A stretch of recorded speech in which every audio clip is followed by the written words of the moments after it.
Hey everyone, it's me, Tori.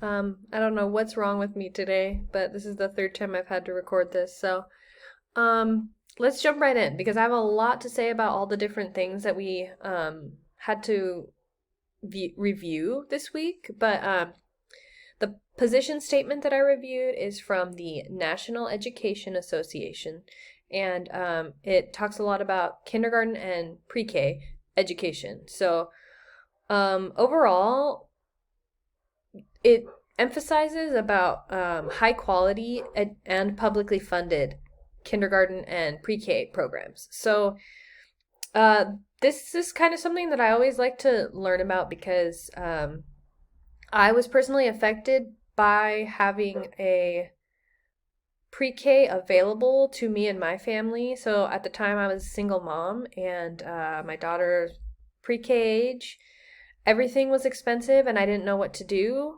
I was just working at Starbucks at the time. I couldn't afford anything, and I found a publicly funded pre-K program for her, and it was like really life-changing, honestly.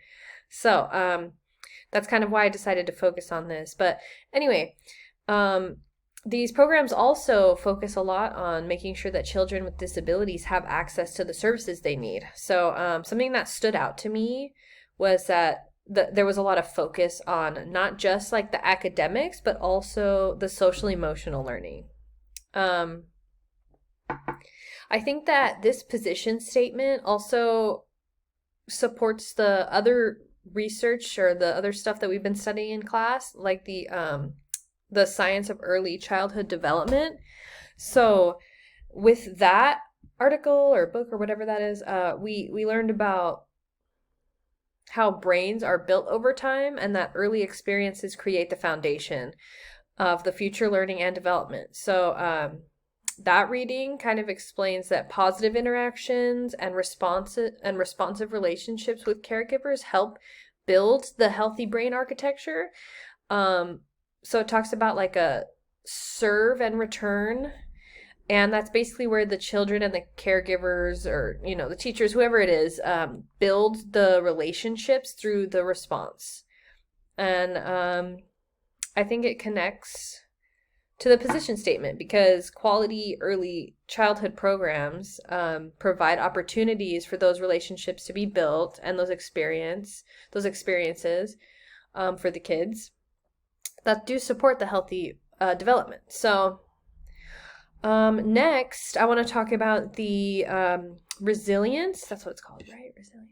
Yes, resilience documentary that we watched, which focused a lot on adverse childhood experiences, or ACEs, which I'll be referring to that like that throughout the rest of the way. But one thing that stood out to me a lot was the doctors and scientists, the people who are researching obesity, found that the adults who are struggling with obesity, 55% of them, something like that, it was that high, had experienced some kind of childhood sexual abuse, which is wild. And I think that's really interesting because someone may not consciously remember a traumatic event, but the body can still carry the effects of the trauma for years, right?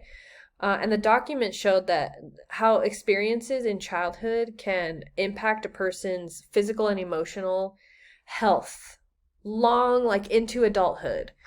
And I think it reinforces the idea that early experiences really do matter, and then creating that safe, supportive, and good communication, all those types of environments will have lifelong benefits. So the positive relationships and early intervention can help build resilience and provide like a lot of children who may be experiencing some other kind of adversity, right? We all experience some kind of adversity, and um I thought all of that stuff put together just really kind of painted a nice picture there. So, um, how this relates to my experiences, I've been working as an instructional paraprofessional at the Boys and Girls Club. Oh no, I'm sorry, and at the Boys and Girls Club. Two separate things all day. And I've worked with children from a lot of different backgrounds and a lot of different needs, and I've seen firsthand how important building the positive relationships can be, and how the support systems really need to, it is a village, you know? And I think I especially connected with the section about classroom aides because I see every day how like additional support staff can help students succeed and help teachers really help that student's needs. So it's a very rewarding job. It's also a lot of, you know, like conscious decisions on how you're going to react to certain behaviors. And but I think in the long run, it all really matters how you handle it. So let's see. The documentary also kind of reminded me that we don't know what experiences children are bringing into the classroom. And as educators or, you know, working with children, you never know, you might never know their whole story, but we can make sure that our classrooms are places where students feel safe, they feel supported, they feel cared for, they feel heard.